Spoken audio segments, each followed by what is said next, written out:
అట్లా నిన్న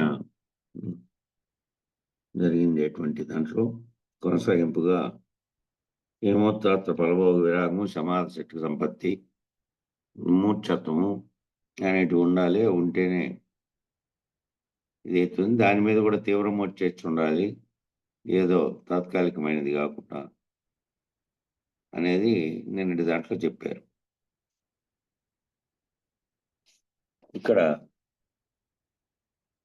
దయవు జుగుప్సై మోహము భయమును సంశయము గలము గులము బలశాలములన్నీ కూడి నష్టపాశంబులై వెలయును వీని ఆత్ముడు అంటకయుండు అని ఒక కందపద్యం చెప్పారు. జుగుప్స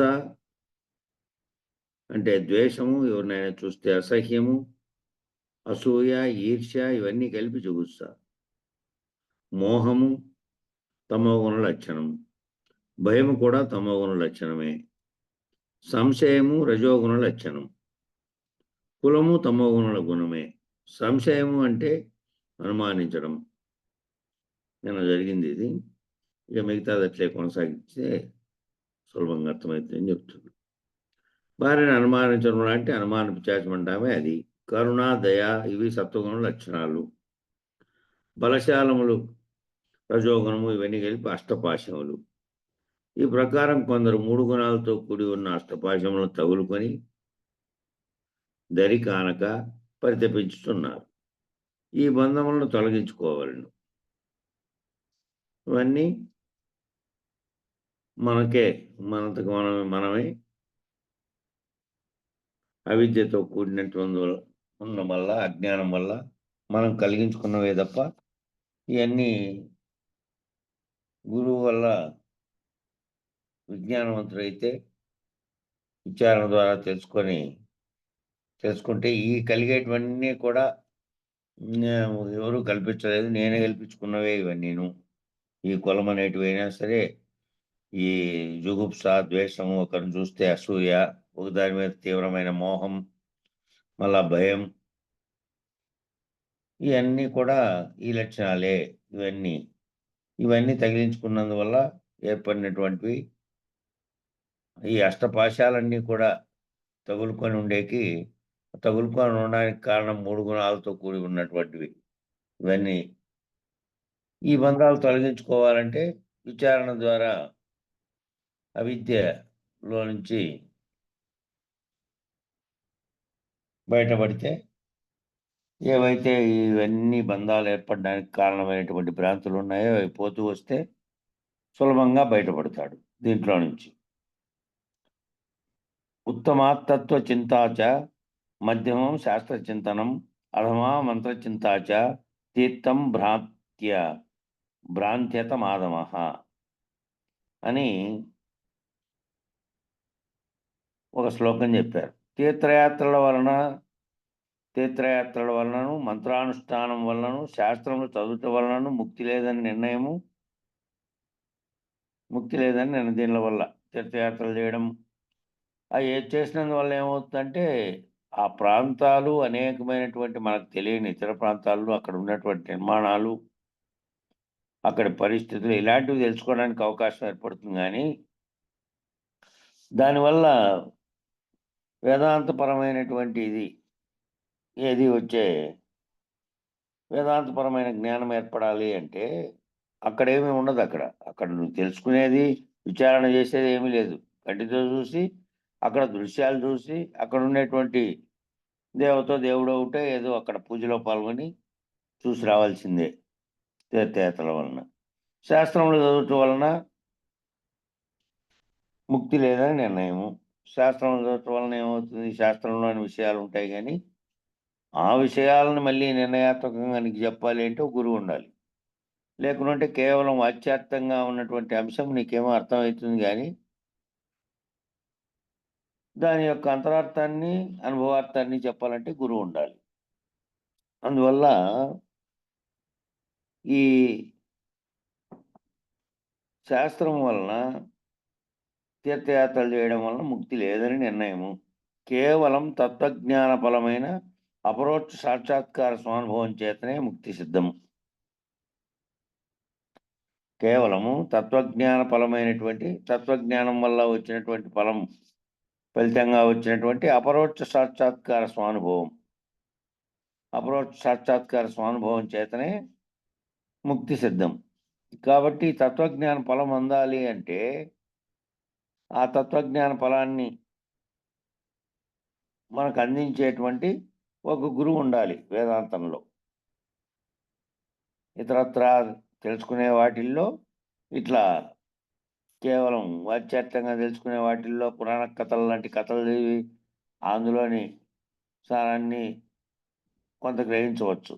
కానీ వేదాంతంలో తత్వజ్ఞాన ఫలితాన్ని అందుకోవాలి అంటే అది ఇట్లా చదివి దాని ద్వారా దాంట్లో ఉన్నటువంటి ధర్మర్మాలని గురువు ద్వారా పొంది భ్రాంతుల్ని వీడితే అపరోక్ష సాక్షాత్కార స్వానుభవం అనేది జరిగి దాని చేత ముక్తికి సిద్ధమవుతాడు.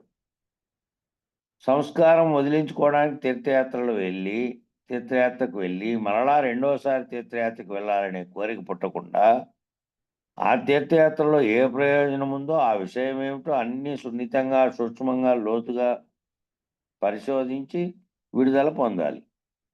తీర్థయాత్ర ఎక్కడికి పోతున్నావు, దేనికి పోతున్నావు, ఆ దేవుని గురించి ఏమిటి అనేది తెలిసి అక్కడ పోయినందువల్ల ఏమిటి వదిలేయాలి అని మనకున్నటువంటి సంస్కారాలుగా కొన్ని ఏర్పడినాయి. అనేక జన్మల నుంచి వచ్చిన సంస్కారాలు ఈ జన్మలో ఏర్పడిన సంస్కారాలను వదిలించుకొని రావాలనే పద్ధతిలో ఉండాలి. మళ్ళీ తీర్థయాత్రలకు పోతూ ఉండాలి అంటే మళ్ళీ అది కోరిక పుట్టుంది అంటే ఆ తీర్థయాత్రలో ఏ ప్రయోజనమో ఏమి వదిలేసావు, ఏమి వదిలేనట్టు లెక్క. దానివల్ల ఏం ఫలితం పొందినట్లు. పొందింటే మళ్ళీ పోవాలనిపించదు. మళ్ళీ పోవడము అంటే కేవలము ఈ ప్రదేశాలు చూసి ఆ ప్రదేశాన్ని చూసి ఆనందించే వాళ్ళంతా తిరుగుతుంటారే ఎక్స్కర్షన్లకు, ఇక్కడక్కడ ఆ ఊర్లకి ఈ ఊర్లకు పోయిద్దాం అని ఆ టైప్ అవుతుంది తప్ప తీర్థయాత్రకు పోయి ఏదైతే ప్రయోజనం పొందాలనుకున్నావో, ఏది అక్కడ వదిలేయాలనుకున్నావో అది వదిలేయనట్లు. వదిలేసింటే ఇంక మళ్ళా కోరిక పుట్టదు. ఇంక దాని మీద మళ్ళా తీర్థయాత్రకి వెళ్ళాలని కోరిక పుట్టకుండా ఆ తీర్థయాత్రలో ఏ ప్రయోజనం ఉందో ఆ విషయం ఏమిటో అన్ని సున్నితంగా సూక్ష్మంగా లోతుగా పరిశోధించి విడుదల పొందాలి. అట్లా విడుదల పొందితే మళ్ళీ యాత్రలు పోయినంత మాత్రాన ఏం ప్రయోజనం లేదు.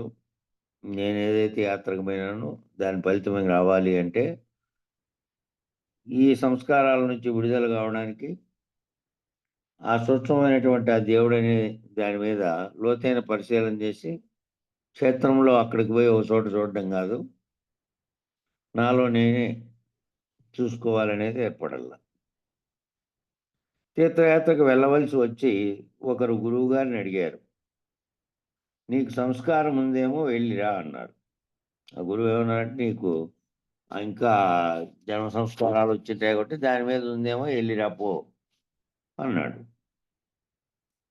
మరో 4 సార్లు తీర్థయాత్రకు వెళ్ళి నాకు సంస్కారం ఉండడం వల్లనే వెళ్తున్నాను అన్నారు. మన 4 సార్లు పోయి మళ్ళీ ఒకసారి గురువుని అడిగాడు. మళ్ళీ 4 సార్లు వెళ్ళి నాకు ఇంకా ఆ సంస్కారాలు ఉండడం వల్ల వెళ్తున్నాను అన్నాడు. అందుకని దానిని అధమాధమం అన్నారు. అట్లా పొల్లాపోలు వెళ్ళేదాన్ని ఏమన్నారంటే గురువుగారు ఒకసారి వెళ్ళినప్పుడు నీకున్నాయేమో సంస్కారాలు, దానివల్ల బలం వల్ల ఆ సంస్కారాల వల్ల వెళ్ళాలనే కోరిక కలుగుతూ ఉంటుంది తీర్థయాత్రలకు, నీకు ఆ విధంగా ఉందేమో వెళ్ళిరాపు అని అన్నారు. గురువుగారు ఒకసారి అంటే ఈయన 4 సార్లు మళ్ళీ 4 సార్లు వెళ్ళాడు. నాకు ఆ సంస్కారం ఉండడం వల్లనే నేను వెళ్తున్నాను అన్నారు. 4 సార్లు వెళ్ళి. అందుకని దాన్ని ఏమన్నారంటే అధమాధమం అన్నారు. దాంట్లో భక్తి లేదు, పోనీ విచారణ లేదు, పోనీ దానికి సంబంధించిన క్షేత్రానికో లేకపోతే క్షేత్రంలో ప్రతిష్ఠించబడినటువంటి దాని గురించో ఏదైనా లోతుగా విచారణ చేయడం లేదు. కేవలం చూడడం రావడం అవుతుంది. అందుకని దానిని అధమాధమం అన్నారు. ఏంది తిరగడము, ఊరికే పోయి రావడము, గుళ్ళు గోపురాలు తిరిగి వచ్చేది ఏంది అంటే అధమాధమం అది. దానివల్ల ఏది విచారణ లేదు, దానివల్ల జ్ఞానం తెలుసుకునేది లేదు. కేవలం క్షేత్ర సందర్శనలాగా అయిపోయింది. కాబట్టి దేహో ప్రోక్తో దేవాలయః, జీవో దేవో సనాతనః అనేది శృతివాక్యం చెప్పారిక్కడ. దేహమనే దేవాలయముగా చూసేటట్లయితే, దేహమునే దేహాన్నే దేవాలయంగా చూసేటట్లయితే, అందులోని జీవుడే సనాతనమైన పురుషుడు. దేహాన్నే ఒక దేవాలయంగా చూస్తే, అందులో జీవుడున్నాడు కదా! ఆ జీవుడే సనాతనమైన పురుషుడు. దేహమే క్షేత్రము, దేహంలో ఉన్న వాడు క్షేత్రజ్ఞుడు. కాబట్టి దేహాన్ని దేవాలయంగా చూసేటట్లయితే అందులో జీవుడే సనాతనమైన పురుషుడు. అందులో జీవుడిగా భావించేవాడే దేవుడు గూడా అయితాడు. బ్రహ్మం అని చెప్తుంటే, ఈ బ్రహ్మం అతనేను. శరీరంలో ఉన్నటువంటి దేహంగా, జీవుడిగా భావిస్తున్నటువంటి వాడు దేహమనే ఆవరణలో ఉండి సకలమును నడిపిస్తూ ఉంటే, సృష్టికి కారణమైన బ్రహ్మం గూడా ఏ చైతన్యం చేతనైతే సకలాన్ని కలగడానికి కారణమైందో, సమస్తము సమస్తమైన చోట్ల అదే రకమైనటువంటి చైతన్యం ఉంది. దాంట్లో నుంచినే ఏర్పడినారు. దానికి భిన్నంగా లేరు. వేరువేరుగా నామరూపాత్మకమైనటువంటి శరీరాలు ధరించి ఉన్నప్పటికీ, వేరువేరుగా ఉన్నటువంటి పత్రిక ప పక్రు ప్రకృతిలోని భౌతికంగా ఉన్నటువంటివన్నీ వేరువేరుగా ఏవేవో ఉన్నప్పటికీ, వీటన్నిటికీ ఇవన్నీ కూడా జడమే.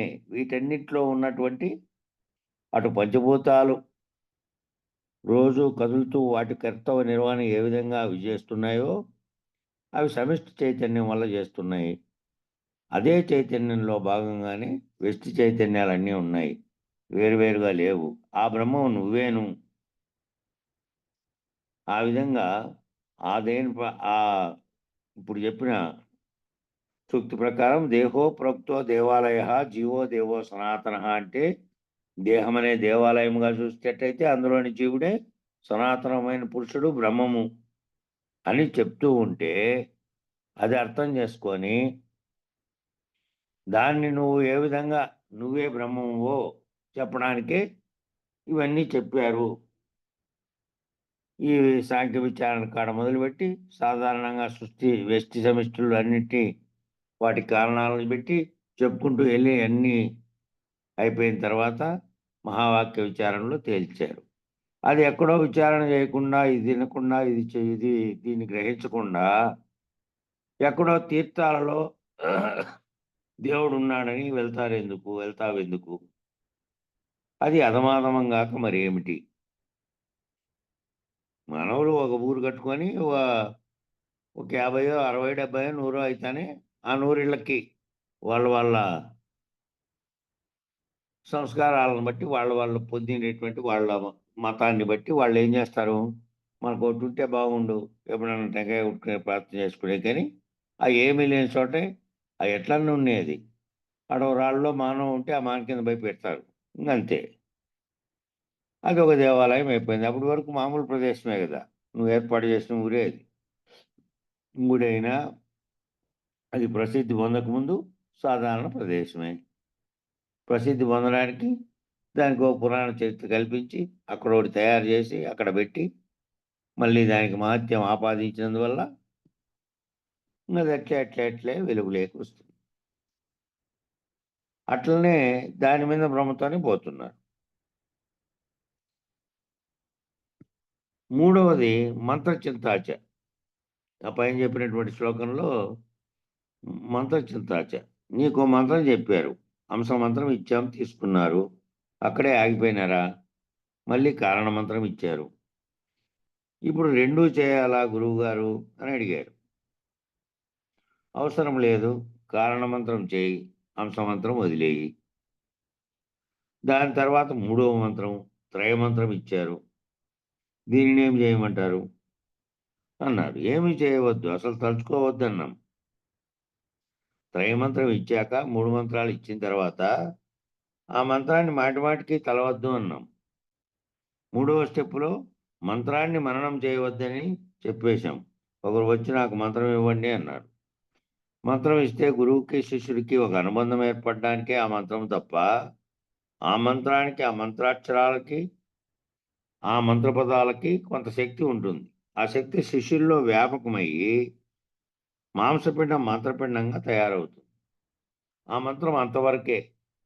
అది మోక్షం ఇస్తుందా? ఆ తర్వాత గురువుతో అనుసంధానమైనప్పుడు, గురువుకి 4 విధాల శుశ్రూషలు చేసినప్పుడు, ఆ శిష్యుడు గురువును వెంబడిస్తాడు. గురువుని ఇంటా వెంట పెట్టుకుంటాడు. ఈ విధంగా ప్రారంభంలో ఇచ్చినటువంటి మంత్రం, మంత్రం ఇచ్చారు. దాని మీద దృష్టి పెట్టి నువ్వు ఒక ధ్యాన స్థితిలో పొందడానికి దాన్ని అనుకుంటూ, అది వదిలేయి మళ్ళీ 3 మంత్రాలు చెప్పిన తర్వాత, ఆ మంత్రం యొక్క మంత్రార్థం గురువుగారి చేత అర్థమైన తర్వాత, దానిలోని అంతరార్థం తెలుసుకోవాలి. తెలుసుకోకుండా మంత్రం యొక్క ఉచ్చారణ వస్తే, నోటికొస్తే మంత్రం చెప్పడమేమో వచ్చు గానీ, మంత్రము సంస్కృతంలో ఉంటే దానికి అనువాదం చేసి మనోళ్ళు దాని అర్థం గూడా చెప్పారు. దాని అర్థం అంటే మళ్ళీ లోతైన అర్థం ఏమిటి అనేదే ఈ విచారణ అంతా. ఆ 3 మంత్రాల విచారణ అంతా జరిగిన తర్వాత, ఇక మళ్ళా గురువు, శిష్యుడుగా వేరువేరుగా లేరు ఇంగ. గురువు బయలుని తెలిపి తాను అశ్లీలుడుగా ఉన్నటువంటి స్థితిలోకి శిష్యుడిని తీసుకెళ్తే, శిష్యుడు ఆ స్థితికి పోతే ఇక ఇద్దరుగా లేరక్కడ. కాబట్టి ఆ మంత్రపిండంగా ఉండేటువంటి మామూలు మాంసపిండంగా ఉండే శరీరంగా ఉండేటువంటివన్నీ మంత్రపిండంగా మార్చడానికి కోసం మంత్రాలు చెప్పారు. ఆ మంత్రాలకి, ఆ మంత్ర పదాలకు కొంత శక్తి ఉంటుంది. దాన్ని నువ్వు అర్థం చేసుకున్న తర్వాత మళ్ళా వ్యాపకమై అది మంత్రపిండంగా తయారై అయితుంది. అదే కేవలం అదే మోక్షమివ్వదు. దానిని భావనలోకి రావాలి. ఆ తర్వాత గురువుతో అనుసంధానమైనప్పుడు, గురువుకు 4 విధాలుగా శుశ్రూషలు చేసినప్పుడు, ఆ గురువునే వెంబడించి ఉన్నప్పుడు, ఇంటా బయట అంతా ఎప్పుడు గురువుని భావనలోనే స్థిరపడిపోయినప్పుడు, ఇక దాని యొక్క అంతరార్థంతో సహా తెలిసి తాను కూడా ఆ స్థితిని పొందినప్పుడు, ఇక మళ్ళీ మంత్రంతోనూ దానితోనూ పని లేదు. ఇక దాని యొక్క ఆ మంత్రం యొక్క అంతరంగంగా ఉన్నటువంటి మంత్రం యొక్క అంతరార్థ స్థితిని అనుభవార్థంగా తీసుకొని నువ్వు భావన చెందాలి. ఆ విధంగా తెలిసిన తర్వాత మళ్ళా కేవలం దాన్ని చదువుకుంటుండమని కాదు. దాని యొక్క భావనను నువ్వు గురువుగారితో పొందాలి. ఆ విధమైన స్థితిలో నువ్వు కూడా చేరిన తర్వాత అప్పటి వరకు గురువుని ఇంటా బయట శుశ్రూష చేసి అది తెలుసుకుంటూ ఉంటే ఆ స్థితిలోకొస్తాది. శాస్త్రం మీద ఆపేక్ష ఉంటుంది. శ్రద్ధగా వింటాడు. చక్కగా అవగాహన చేసుకుంటాడు. శ్రవణ, మనన, ధ్యాసలు కూడా చేసుకుంటాడు. ఇక మంత్రంతో ఏం పని? శాస్త్రం మీద ఆపేక్ష ఉంటుంది. శ్రద్ధగా వింటాడు. చక్కగా అవగాహన చేసుకుంటాడు. శ్రవణ, మనన, నిధిధ్యాసలు కూడా చేసుకుంటాడు. ఇక మంత్రంతో ఏం పని? కొంతమంది మంత్రాన్ని రోజుకి 21 సార్లు, అలాగే రోజుకి 2, 3 సార్లు చేయమంటారు. కొంతమందేమో ఈ మంత్రాన్ని రోజుకి ఇన్ని సార్లు జపించు. ఇవన్నీ చేసినందువల్ల దీన్ని గాదు, దీని యొక్క భావాన్ని నిరంతరము దాంట్లో రమించాలి. మంత్రాన్ని నోటితో ఉచ్చరించేది. నోటితో గాకుండా మంత్రం యొక్క అంతరార్థాన్ని తెలియకుండా దాని భావనలో నువ్వు రమించకుండా, దాన్ని 21 సార్లు కేవలం నోటితో అని మంత్రాన్ని రోజుకి 21 సార్లు, రోజుకో కొంతమంది ఓం నమః శివాయ అని గంటల తరబడి ఈ విధంగా అనాలి అని చెప్పి ఒకటి దండ పెట్టుకొని 108 సార్లు, సహస్రనామాలైతే 1000 సార్లు, ఇక రోజంతా ఆ టైప్‌లో ఉండేటివి ఉంటాడు. అది కేవలం ఉచ్చారణే తప్ప ఆభావం చెందుతున్నాడా? అసలు ఆ పదాలకు అర్థం ఏమిటి? ఆహ్, సహస్ర విష్ణు సహస్రనామం చదువుతుంటారు కొంతమంది. నోటికి కూడా వస్తాంటుంది. దినం చదివి చదివి నోటికొచ్చింటుంది. కానీ ఎప్పుడైనా మధ్యలో ఉండే 2 వాక్యాలు తీసుకొని దాని మీద అడిగారనుకో, దీని అర్థం ఏందని? ఇంగ అయిపాయే. అదేమి వాళ్ళేమి ఆలోచించరు. అది చదువుతాము అనే ఉద్దేశ్యంతో కొంతమంది పండితులకు అర్థమయ్యుండొచ్చు గానీ, వీళ్ళు సాధారణంగా చదివేవాళ్ళు కేవలం ఉచ్చారణ కోసం అది చదివితే మేలు అనేటివి చదువుతుంటారు. అట్లా ఈ మంత్రం 20 సార్లు, 11 సార్లు ఇవన్నీ చేయమంటారు. ఆ మంత్ర జపంలోనే చిక్కుకొని పోతారింక. అది చేయడం 20 సార్లు, 30 సార్లు చేయమన్నాడు గురువు. చేసేసి అయిపోద్ది 21 సార్లు అయిపోయింది. మంత్రం గాకుండా మంత్రార్థంలోని భావాన్ని గురువుగారు శుశ్రూష చేసి గురువుగారి ద్వారా మొత్తం పొందిన తర్వాత ఇంక మళ్ళా దీన్ని జపించే పని లేదు. 24 గంటలు నిద్ర వచ్చే వరకు, నీవు చచ్చే వరకు ఇది లేనిదని, ఇది కేవలం నేను కలగంటున్నదని, రాత్రి వచ్చిన కల మేలుకుంటే ఎట్ల పోతుందో అట్ల పోతుందని, దాని యొక్క భావాన్ని నీవే రహితమైపోతే ఏ విధంగా ఉంటుందో తన రహితం గురువు చూపించిన తర్వాత, ఆ విధంగా ఏదైతే భావన నువ్వు చెందావో దాంట్లో రమించాలి గానీ, ఇది 21 సార్లు, 30 సార్లు అని గాదు. ఇది నేర్చుకునే వరకు మొదట దాని భావం అర్థమయ్యే వరకు మొదట్లో మంత్రాన్ని జపించుకోవాలి. అట్లా ఆ మంత్ర జపంలో చిక్కుకొని పోతారు కొందరు. ఒకరు గురువుగారి దగ్గరికెళ్ళి, "ఏమండి నేను మంత్రం తీసుకుందామని అనుకున్నాను" అన్నారు. "నీకెందుకు మంత్రం? నువ్వయిపోయావు గదా! నీకవసరం లేదు" అన్నారు. అంటే మంత్రం ఎవరికి కావాలి? గురువు మీద గురి లేని వాడి కోసం మంత్రం. ఎక్కడో అబ్బాయి, ఎక్కడో అమ్మాయి పెళ్లి చేసుకున్నారు. మొదట్లో పెళ్లి తంతనేది లేకుండా కలిసి ఉంటామన్నారు. మళ్ళీ కోపతాపాలు వస్తే నీ దారి నీది, నా దారి నాది అన్నారు. అదే పెద్దల సంవత్సరంలో మంగళసూత్ర ధారణలో ఒక్కటైతే 100 మంది అక్షింతలు వేస్తే 500 మంది భోజనం చేస్తే అప్పుడు ఓ బంధం ఏర్పడి అది విడిపోవడం చాలా కష్టం. కొంచెం ఓర్చుకొని విడిపోకుండా కలిసి ఉండటానికే ప్రయత్నిస్తారు. నలుగురు పెద్దలు గూడా ఎందుకు విడిపోతున్నారని అడిగితే వాళ్ళకి జవాబు చెప్పాల్సిన బాధ్యత దానివల్ల వాళ్ళు ఇష్టం వచ్చినట్లు ఉండడానికి వీల్లేదు. అందుకనే పూర్వము అనాదిగా కూడా అట్లా జరుగుతానేది. జంతు ప్రవృత్తిలో ఉన్నప్పుడు వివాహం అనే ప్రత్యేకమైన బంధం లేకుండా ఎవరిష్టం వచ్చినట్లు వాళ్ళు ఆ విధంగా ఉన్న సమయంలో అట్లా కాదని జెప్పి పెద్దలు గూడి వివాహమానికి కూడా కొన్ని మంత్రాలు ఏర్పాటు జేసి, ఎక్కడో ఉండే అబ్బాయి, ఎక్కడో ఉండే అమ్మాయి అంతకుముందు వాళ్ళకి సంబంధం ఉండదు, బంధుత్వము ఉండదు. వాళ్ళిద్దరు పెద్దలు మాట్లాడుకొని పెళ్లి తంతనేది చేసి మంత్రాలన్నీ చదివి చేశారు. మంగళ వాయిద్యాలన్నీ చదివి అవన్నీ చేసినందువల్ల దాన్నేం జేశారు, ఇదేదో మంత్రం ఉంది. దీంట్లో ఓ రకమైనటువంటి కొన్ని ఈ మంత్రశక్తి వల్ల, ఈ మంత్ర కార్యం వల్ల దీనికి పవిత్రత ఏర్పడింది గాబట్టి, మనం ఒక బంధంతో ఉండాలి.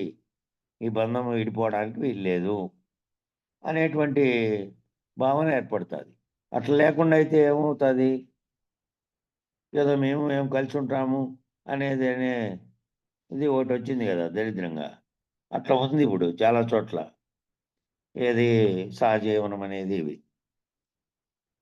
నిజంగా పెళ్లి చేసుకొని ఉన్నప్పటికీ కూడా ఒక్కోసారి చట్టం దృష్టిలో పనికి రాకుండా అయితే నేను ఇంతకు ముందే ఒకసారి మీకు ఒక వచ్చినప్పుడు చెప్పా.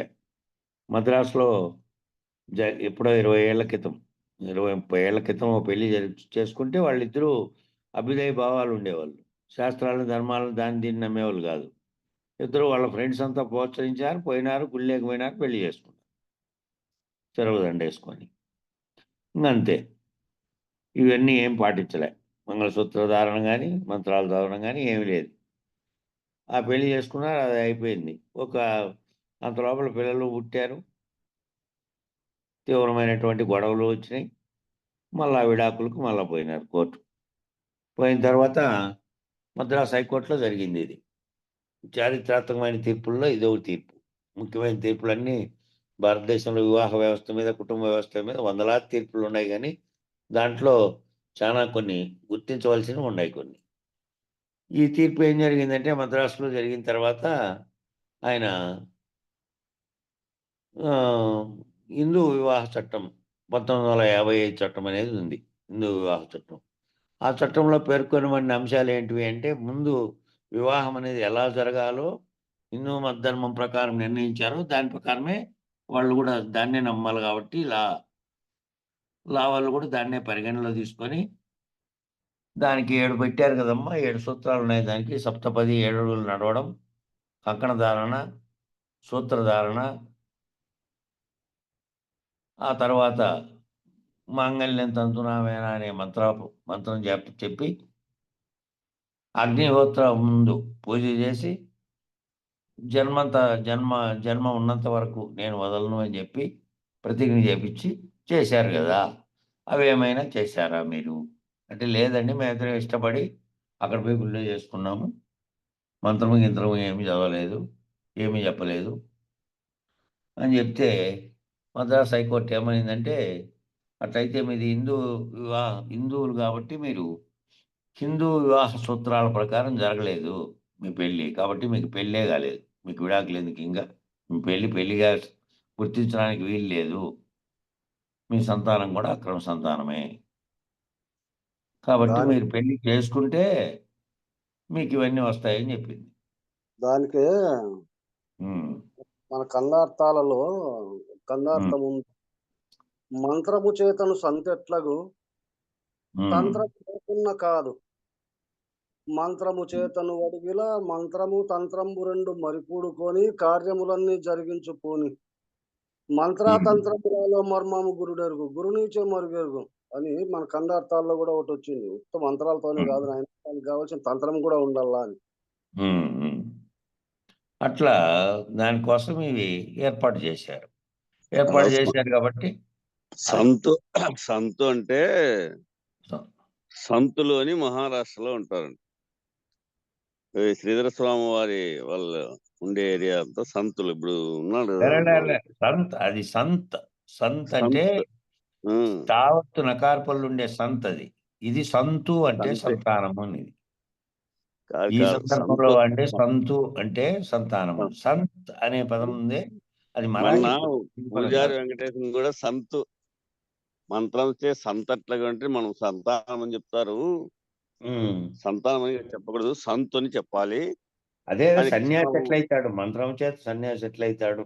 సంత్ అంటే సన్యాసి అని, పండితుడు సన్యాసి అని మరాఠీ పదంలో అర్థం. అది మనకేమో మన కృష్ణప్రభులు వాడినదేమో సంత్ అనే తెలుగు పదం వాడాడు. మరాఠీ పదంలో సంత్ అనేది సన్యాసి కాదు. ఇది సందర్భానుసారంగా ఎక్కడైనా కానీ భావన తీసుకునే దానికి అవకాశం ఉందే గాని ఇది ఇది ఇది ఇది అని నిర్ధారణ కాదు. దానికి ఎట్లయితే ఒక ఉపమానం వచ్చిందో దీంట్లో కూడా ఈ కళ్యాణంలో కూడా భార్యాభర్తలకు కూడా ఒక హద్దు అనేటువంటిది ఉండాలనేటువంటి నిర్ధారణకే అది. అంతేగాని ఇది అదే అని ఖాయం కాదు. ఇది సందర్భానుసారంగా యాదానికైనా భావన తీసుకోవచ్చు దీంతో. కాబట్టి మొదట్లో పెళ్లి తంతు అనేది లేకుండా కలిసి ఉంటే మళ్ళీ కోపతప్పాలు వచ్చి అవుతాయని పెద్దల సమక్షంలో ఈ మంత్రాలన్నీ చెబితే దానికి పవిత్రత ఏర్పడుతుందని 100 మంది వేసి వచ్చింతలు వేసి చేసినారు. ఆ నలుగురు కూడా మళ్ళా వాళ్ళు విడిపోయే సమయంలో సాక్ష్యాధారాలుగా ఉంటూ వాళ్ళని బాధ్యతగా అడుగుతారు కాబట్టి అట్లా ఉంటారు అని. అట్లా గురువు కూడా తన సమక్షంలో శిష్యునికి దీక్ష ఇస్తే ఇక ఆ గురువును విడిచిపోవడానికి కుదరదు కాబట్టి, శరణాగతి లేకపోయినా ఒకవేళ అంత శరణాగతి సర్వస్వ శరణాగతిగా లేకుండా కేవలం తనకేదో అందరూ మంత్రం తీసుకుంటున్నారు ఉపదేశం, నేను కూడా పోదాం గురువుగారి దగ్గరికి, నేను కూడా పోయి ఆ మంత్రం పొందుదాం అని అట్లా వచ్చినప్పటికీ ఒకవేళ ఆ శిష్యుని కూడా మంత్రోపదేశం చేసి చేయిస్తే ఇక గురువును ఇడిచిపోవడానికి కుదరదు. ఒకవేళ అంత శరణాగతి లేకపోయినా ఎంతో కొంత అనుసంధానం అయితే జరుగుతుంది. ఎందుకంటే శిష్యునికి అంత భావన ఏర్పడాలంటే కొంతకాలం పడుతుంది. దాన్ని అర్థం చేసుకొని శిష్యుడు కూడా ఆ విధంగా ఒక బంధంగా ఏర్పడాలంటే కొంతకాలం పడుతుంది. కాబట్టి ఒకవేళ శరణాగతి అంతగా లేకపోయినప్పటికీ అనుసంధానం అయితే గురువుకు శిష్యుని మధ్య ఏర్పడుతుంది. గురువుగారిని గౌరవించాలి, గురువుగారి మాట వినాలి, గురువును గౌరవించాలి, గురువు మాట వినాలి అనేది తనకు తానుగా లేకపోయినా అందరూ చేస్తున్నటువంటి అందరూ దాన్ని అంతటినీ గమనిస్తారు. కాబట్టి సర్వస్వ శరణాగతిగా రాకపోయినా గురువుగారి దగ్గరికి వచ్చి ఒకసారి మంత్రోపదేశం తీసుకున్న తర్వాత గురువుగారిని అందరూ ఏ విధంగా గౌరవిస్తున్నారో తాను కూడా ఆ విధంగా గౌరవించి గురువు మాట వింటాడు. గురువుగారికి కోపం వచ్చిందేమో అన్న భయము, భక్తి అన్నా కూడా మీకు కలగాలి. గురువుగారికి కూడా కోపం వస్తుందేమో అనే భయము, భక్తి కూడా ఏర్పడుతుంది. అందుకోసమే దీక్ష తీసుకోవాలి. అందుకోసమే ఆ దీక్ష అనేది తీసుకోవాలి. లేదంటే ఊరికే పైకెక్కి ఓ మైక్‌లో అందరికీ ఒకేసారి చెప్పారనుకో, ఏ విధమైన బంధం ఏర్పడుతుంది?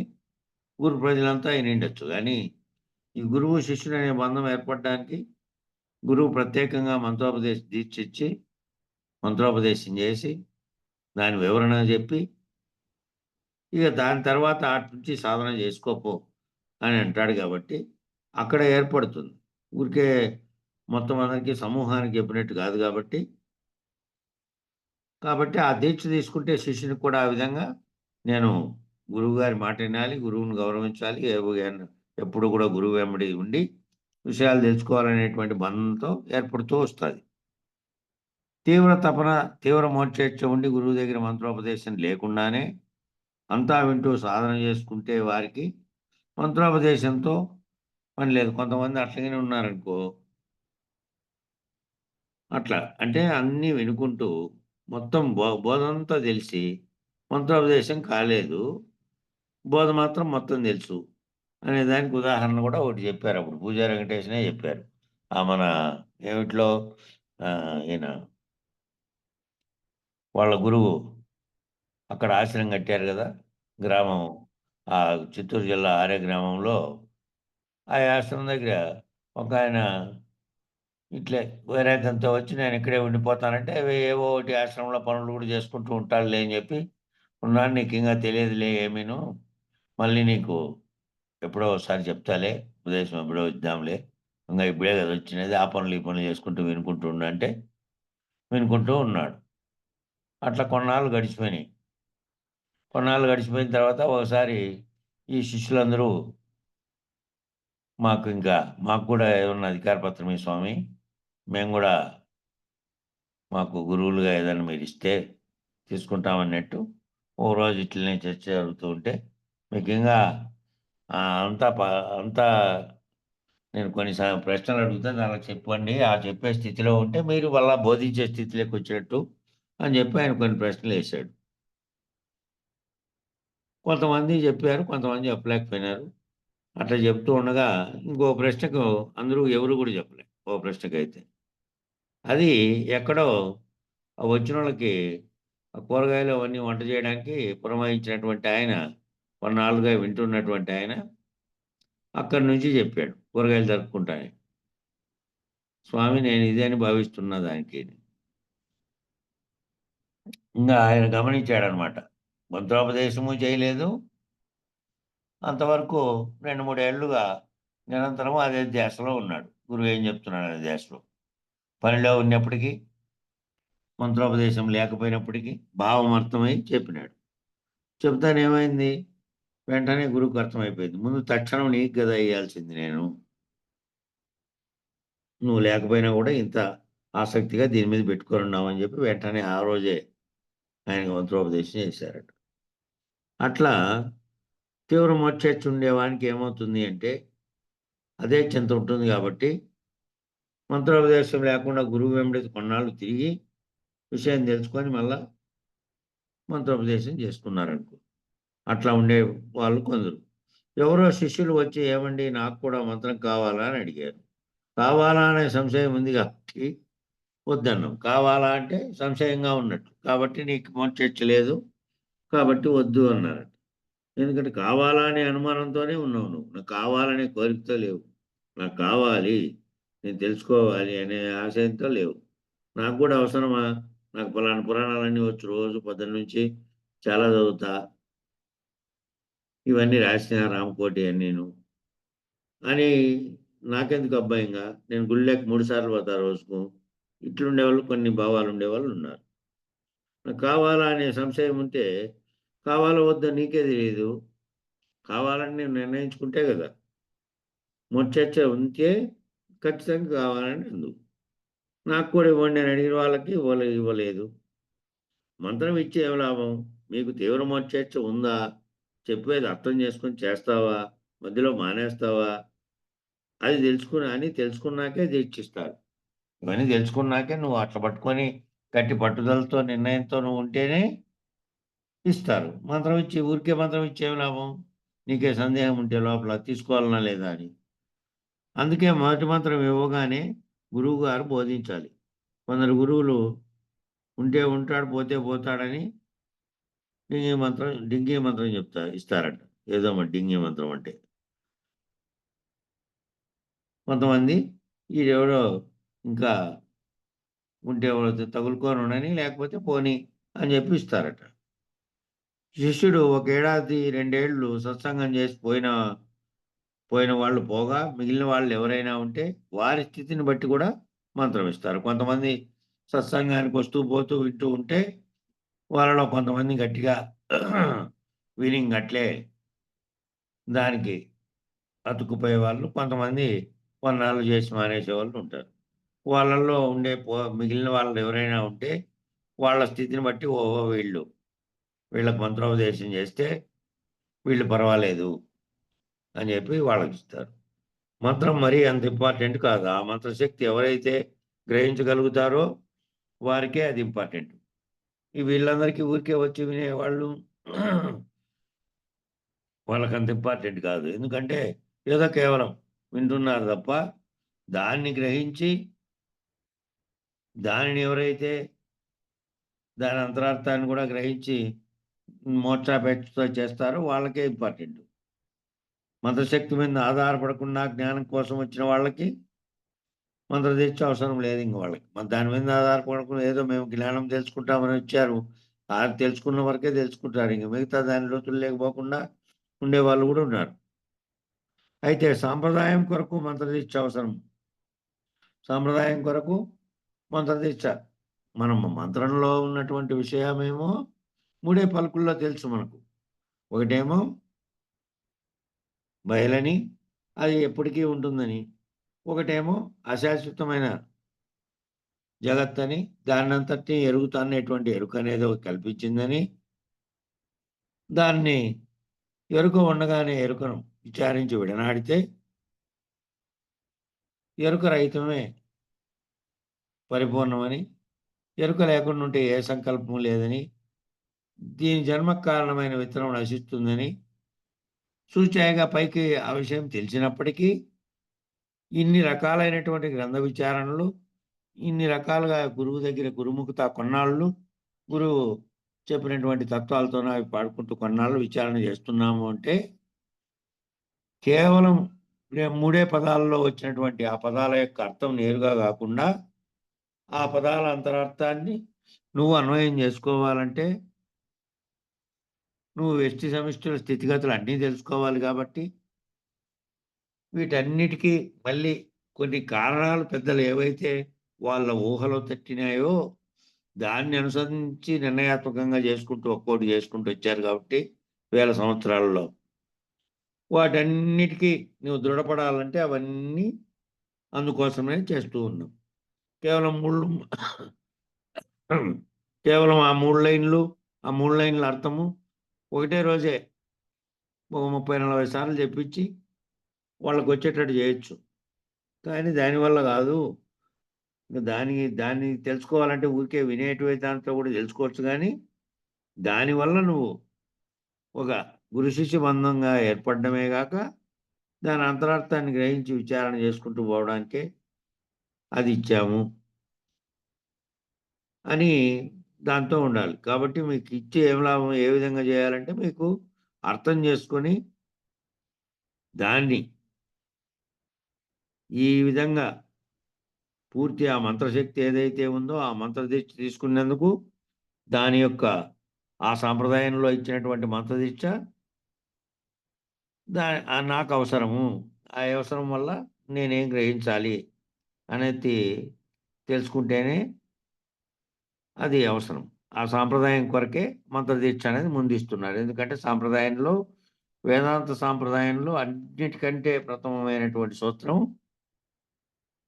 అన్నిటికంటే గురువు బోధించేవాడు, అదంతా వెల్లడించేవాడు. శిష్యుడు తాను ఆర్తిగా వచ్చి గురువుని ఆశ్రయించి దాన్ని తెలుసుకొని ఆ స్థితిని పొందేవాడు.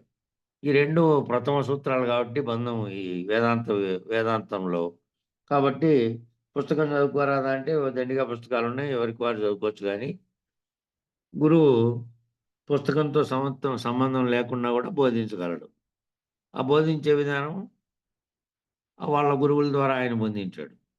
ఆ విషయాన్ని దాన్ని బోధించడం కొరకు గురు శిష్య బంధం అనేది. ఇందాక ఈ వేద మంత్రాలు ఇవన్నీ పెట్టి ఎందుకు పెళ్లి చేశారు అనే దాని మీద వచ్చు కదా!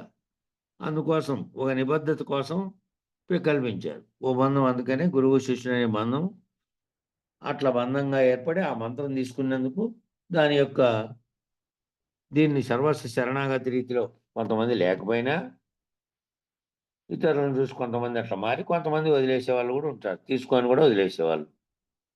వేలాది మందిని తీసుకొని న్యాయంతో తీసుకుంటాండ్రు ఒక్కోసారి గుంపులు గుంపులు. ఎక్కడ పోయినారో వాళ్ళందరూ. ఇప్పుడు కృష్ణాపురంలోనే 10 మంది, 15 మంది కూడా కార్యక్రమం అంటే వచ్చేదంతే. ఆ విధంగా అయిపోయినప్పుడు కాబట్టి మంత్రం అయితే తీసుకోవాలా, వచ్చారని ఇచ్చినారంతే. దాని యొక్క అంతరార్థం తెలుసుకొని దాన్ని నిజ నిజ స్థితిలో తాము పొందే వరకు ఇక కేవలం వృధా అవుతుంది అటువంటి వారి విషయంలో. శాస్త్ర చింతనం అంటే ఏమిటి? ఎంతసేపు శాస్త్రమే చదువుతూ ఉంటాడు. శాస్త్రం సూచించినటువంటి సాధన చేయడు. శాస్త్రం చదువుతాడు. శాస్త్ర చింతనం అంటే ఏం చేయమన్నారంటే ఎంతసేపు శాస్త్రమే చదువుతాడు తప్ప శాస్త్రం సూచించినటువంటి సాధన అయితే చేయడు. మళ్ళా అవన్నీ తెలుసుకొని అవన్నీ నోటికొస్తాయి నాకన్నట్టు. అది తప్ప శాస్త్రం సూచించింది ఏం సూచించింది, ఏ సాధన చేయమనింది, ఏం చేయమనిందో అది చేసి నువ్వు సాధకుడైపోయి అది అర్థమైపోతే అది సాధన చేసినట్టు. అర్థమయ్యే వరకే. శాస్త్రం ఏం చెప్పిందంటే 4 పురుషార్థాలలో ధర్మ, అర్థ, కామాల వరకు శాస్త్రం చెప్పింది. శాస్త్రం ధర్మం చెప్పింది, అర్థం చెప్పింది. ధర్మం అంటే ఎట్లా ధర్మబద్ధంగా ఏ విధంగా జీవించాలి నీ జీవితం అంతా కూడా అన్ని విషయాల్లో కూడా. అట్లాగే అర్థం అంటే నువ్వు జీవించడానికి కావాల్సినటువంటి వస్తు సంపద కావచ్చు, తిండితో సహా ప్రతి ఒక్కటి. ఇక కామం అంటే కోరికలు. ఏ రకమైన మామూలుగా నాకు ఈ వస్తువు కావాలి, ఈ బొమ్మ కావాలి అనే కాడ పిల్లోడుగా మొదలై మళ్ళీ తాను పెద్ద అయ్యే కొద్దీ ఏర్పడినటువంటి ఆయా స్థితిగతులను బట్టి ఏర్పడతాయి.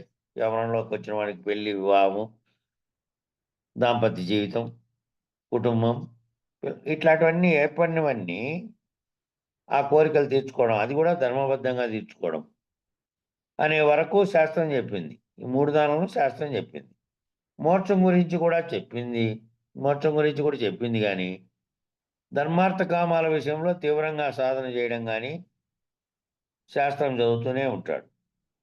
చేయడు గానీ, ధర్మార్థ కామాల విషయంలో ధర్మంగా జీవించాలి, ధర్మంగానే డబ్బు సంపాదించాలి, ధర్మంగానే కోరిక తీర్చుకోవాలి అనేది చెప్పింది గానీ, దాన్ని సాధన చేయడు. మళ్ళా ఎట్లయినా సరే నా కోరిక పొందుకోవాలి, ఎట్లయినా డబ్బు సంపాదించాలి, ఎట్లయినా ఎవరి మీదైనా మోహం పడితే వాళ్ళ మీద వాళ్ళతో కోరిక తీర్చు ఈ రకంగా ఏర్పడే మనసులో భావాలన్నీ కూడా శాస్త్రం చెప్పినప్పటికీ, శాస్త్రంలో విషయం తెలిసినప్పటికీ, మళ్ళా తాను సాధకుడుగా చేయకుండా ఉన్నంత కాలము శాస్త్ర విషయాన్ని ఎందుకు పాటించినట్టు కాదది. కేవలం వినడానికి విని శాస్త్రం చదవడమే తప్ప, తీవ్రంగా సాధన చేస్తేనే కదా! ఆ 3 కూడా ధర్మార్థ కామాలు కూడా ధర్మంగా పాటించేది. ఆ శాస్త్రం తత్వాన్ని అందిస్తుంది. ఆ శాస్త్రం కూడా తత్వాన్ని అందిస్తుంది. కానీ ఆ తత్వాన్ని వాడు అందుకోలేడు. అందుకోలేని వాడు గురువు దగ్గరికెళ్ళి వివరించి చెప్పమని అడగాలి. మోక్షమేమో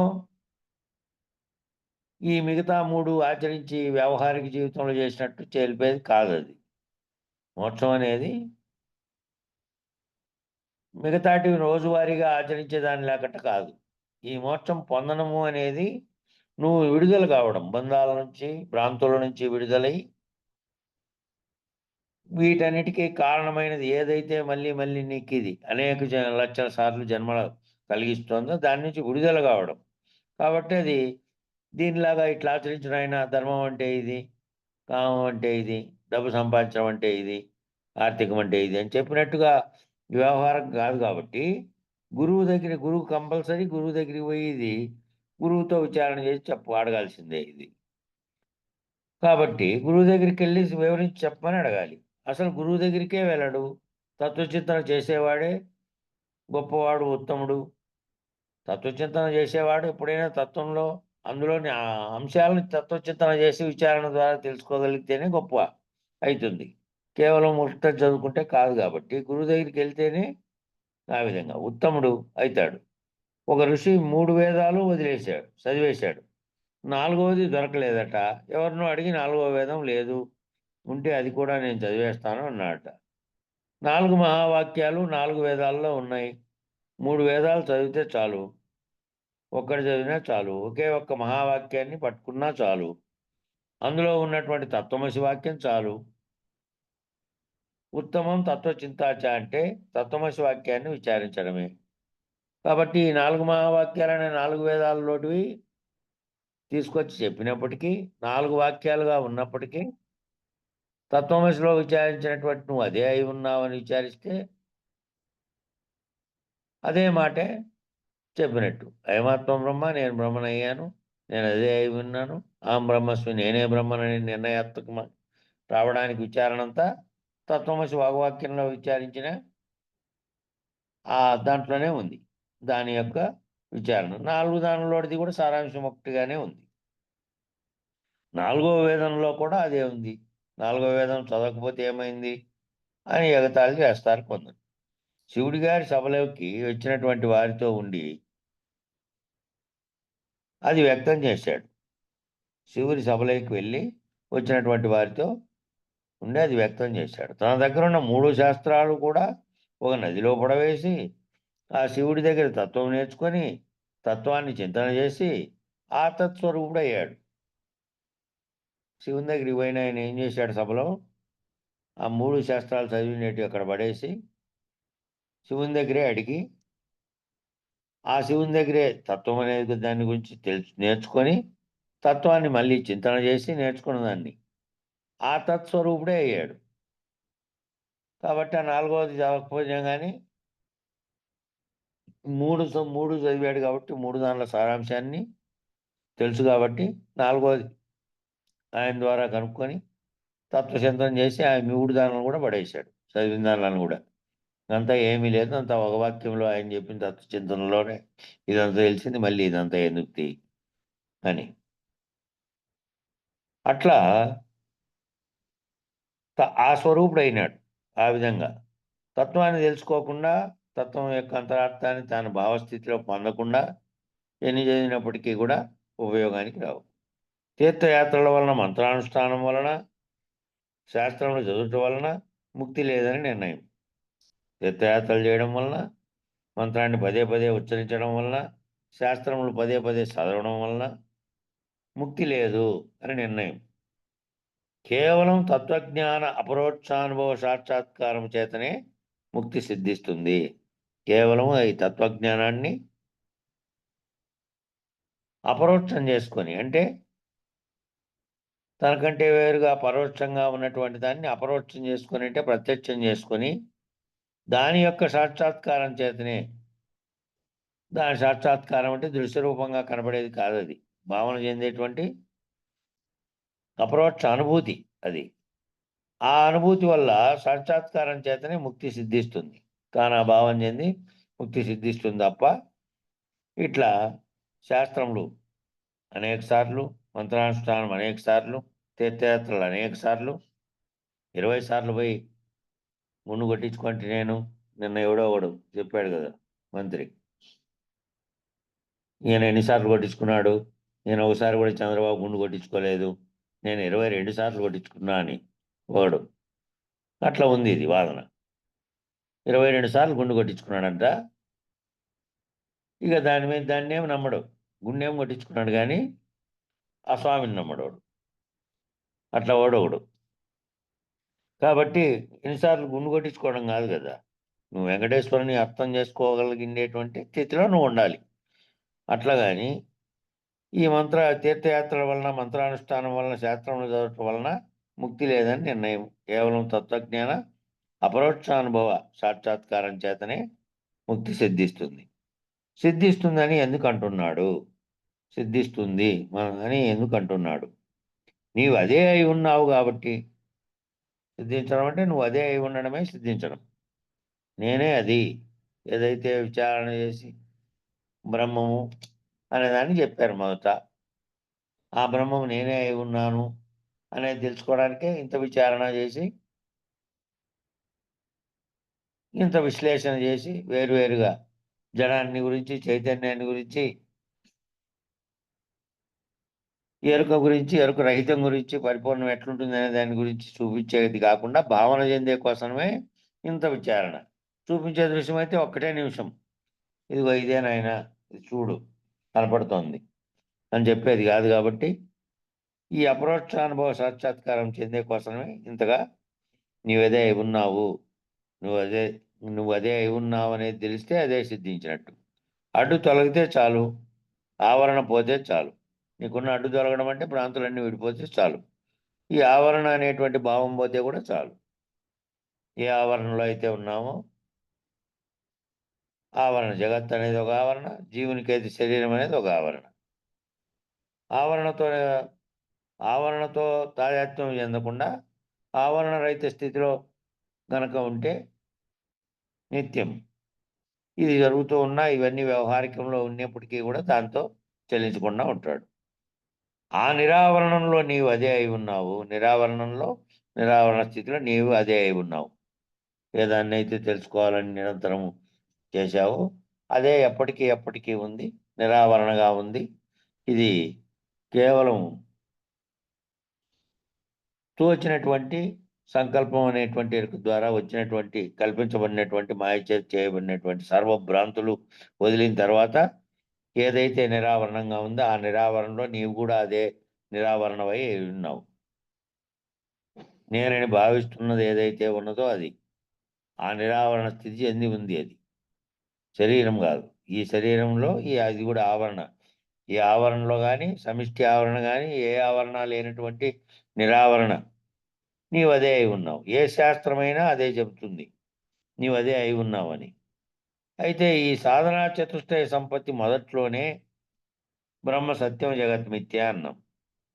సాధనా చతుష్టయ సంపత్తి కలిగిన తర్వాత సాధనా చతుష్టయ సంపత్తి అంతా కూడా నువ్వు కార్యోన్ముఖిని కావడానికి నువ్వు ఏది నిత్యము, ఏది అనిత్యము, దీన్ని సాధించాలంటే నువ్వు ఏ రకమైనటువంటి బాహ్యేంద్రియ, అంతరేంద్రియ నిగ్రహాలతో నువ్వు ఉండాలి, ఏ దాని గురించి నువ్వు నిరంతరం రమించాలి, ఇవన్నీ చెప్పుకుంటూ వచ్చినటువంటివి ఆ సాధనా సంపత్తి. ఆ దాంట్లో ఏం చెప్పారు? బ్రహ్మ సత్యం జగత్ మిథ్య అన్నాం. బ్రహ్మం ఒక్కటే, బ్రహ్మ తప్ప అన్యం లేదు అన్నాం. ఇంక అన్యం లేదు, అది తప్ప ఇంక అన్యమే లేదు అన్నాం. మరి శాస్త్రాలు ఏం చెప్తున్నాయి? దానినే బలపరుస్తున్నాయి. శాస్త్రాలు కూడా దాన్ని బలపరుస్తున్నాయి. అంతకంటే ఏముంది అక్కడ? 4 మహావాక్యాలు విన్నావు, ఒక స్థితికి వచ్చావు, నువ్వు అదే అయి ఉన్నావని సంశయం లేకుండా తెలిసింది. దానిని శ్రవణం చేసి, మననం చేసి, నిధిధ్యాస చేసి, ఆరూఢమై ఆరూఢమై అంటే దృఢమై, ఇంకా అంటే ఎట్టి కదలికల మధ్యలో వచ్చినప్పటికీ కూడా మధ్యలో వేరే రకమైనటువంటి భావనలు కానీ, ప్రపంచంలో నువ్వు వ్యవహరిస్తున్నప్పుడు కలిగేటువంటి ఇవి కానీ, అనుభవాత్మకంగా వచ్చేటివి కానీ, మళ్ళీ వాటితో అంటీ ముట్టకుండానే ఉండాలి తప్ప మళ్ళీ వాటిలోకి స్పందనలోకి దాంట్లోకి పోతే దిగితే మళ్ళీ ఏమవుతుంది? మళ్ళీ ఒక్కటొక్కటిగా ఆరూఢత చెందిన వాడు ఏమవుతాడంటే ఏది జరిగినప్పటికీ ఒకే రకంగా ఉంటాడు. చలనం లేనటువంటి మనస్థితిలో ఉంటాడు. ఇవన్నీ జరుగుతున్నవన్నీ కూడా తెలుసు, జరుగుతున్నవన్నీ కూడా అంతటిని పొయిటికల్‌గా భావిస్తాడు. రాత్రి కలల్ని మేలుకుంటే ఎట్లాగూ లేదో సర్వ వస్తు ప్రపంచంతో సహా జగత్తు అంతా గాఢ నిద్రావస్థలో ఏ విధంగా అయితే లోకమంతా మర్చిపోయావో, ఆ విధంగా పగులు జరుగుతున్నటువంటి కలలాగా దీన్ని భావించి పగులు జరిగేటి దానిని కూడా ఇవన్నీ జరిగినట్టుగా భావించి దాంతో తాదాత్మ్యం చెందడు. అదే నేనై ఉన్నాననే భావనలో ఆ స్థితిలోనే ఉంటాడు. దానిని శ్రవణం చేసి, మననం చేసి, నిధిధ్యాస చేసిన తర్వాత ఆరూఢమయ్యాడు. అవన్నీ ఎప్పుడు? తెలుసుకునేటప్పుడు శ్రవణం చేశాడు, మననము చేశాడు, నిధిధ్యాస చేశాడు. ఇక తాను వాటన్నిటినీ తెలుసుకున్న తర్వాత తాను తన రహితం తెలుసుకొని తాను కూడా ఇవన్నీ చేసినటువంటి ఏ ఎరుక చేతనైతే ఇవన్నీ చేశానో శ్రవణ మనన నిధిధ్యాసలు, ఆ ఎరుకే లేనిది, అదే తోచనిది అనేటువంటిది తెలిసి ఉన్నది ఒక్కటేనని ఆరూఢమైపోయి తాను అదే అయి ఉన్నానని అదే స్థితిలోకి తాను నిరావరణంగా నిర్వికల్పంగా అట్లా ఉంటే అప్పుడు అనుభవానికి వెళ్ళి అపరోక్షానుభూతి పొందాలి. అది వరుస. ఆ సాధనా సంపత్తి పరుడు ఆ స్థితిలో నుంచి అనుభవానికి పోయిన తర్వాత అపరోక్షానుభూతి పొందితే అది వరుస. కానీ ఇంకే పుస్తకం పట్టుకుంటే ఏమొస్తుంది ఇంకా మళ్ళా మామూలుగా ఇది చదువుకోవడం అంతా విచారణ అంతా సాధకుడు ఆ దృఢస్థితిని పొందడానికే ఆరూఢ స్థితి పొందడానికే ఇదంతా చదువుతున్నాం. కాబట్టి ఆ స్థితి వచ్చిన తర్వాత ఇక మళ్ళీ మళ్ళీ మరణం ఎందుకు చేసుకుంటున్నామంటే మళ్ళీ జాగ్రత్త ప్రపంచంలో ఉండి వ్యవహరిస్తున్నాము కాబట్టి వాళ్ళకి ఎవరెవరికైనా స్త్రీ పురుషులకైనా ఎవరెవరి పనులు ఎవరెవరు చేసేటివన్నీ ఉంటూ ఉన్నప్పుడు ఏమవుతుంది అంటే భావనలో గనక పూర్తిగా ఒకసారి ఈ స్థితిలో నుంచి పోనటువంటి స్థితిలో భావనలో ఫిక్స్ అయిపోయి ఉండేవానికి ఏం కాదు. కానీ వ్యవహారిక జీవితంలో ప్రతి ఒక్కరికి ఒకటి ఉంటాయి కాబట్టి మళ్ళీ సత్సంగము, ఈ సభలు సమావేశాలు అప్పుడప్పుడు మళ్ళా పునశ్చరణ చేసుకోవడము, మళ్ళీ తత్వాలు పాడుకోవడము, చేసుకోవడం ఎందుకు పెట్టారంటే అందులో సారాంశం మళ్ళీ మనం గుర్తు చేసుకుంటాం కాబట్టి మనకు దృఢపడినటువంటి ఆరూఢత చెందినటువంటి స్థితిలోకి పోయే కోసమే మళ్ళీ అప్పుడప్పుడు భజనలు మళ్ళీ ఈ కార్యక్రమాలన్నీ చేస్తూ ఉంటారు. ఇక మళ్ళా పుస్తకం పట్టుకుంటే దాన్ని పట్టుకొని మళ్ళా మొదలుంటే అంటే కేవలం అట్లా ఆరూఢత చెందినోనికి ఏమి ఇంక అవసరం లేదు. ఆ స్థితి పొందే వరకు ఈ విచారణ పుస్తకం ద్వారాను చేయాలి, గురువుగారి ద్వారాను చేయాలి. ఇక ఆ స్థితికి వచ్చిన తర్వాత నిధిధ్యాస మరణములు అన్నీ కూడా పోయి ఆరూఢమైపోయిన తర్వాత ఇంక మళ్ళీ అవసరం ఉండదు. సమయం వాటికి సరిపోయింది. ఇంకా మంగళం చెప్పబ్బా.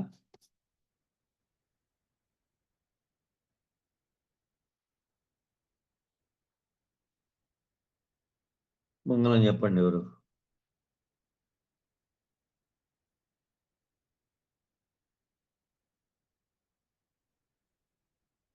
ఏం మర్చిపోయి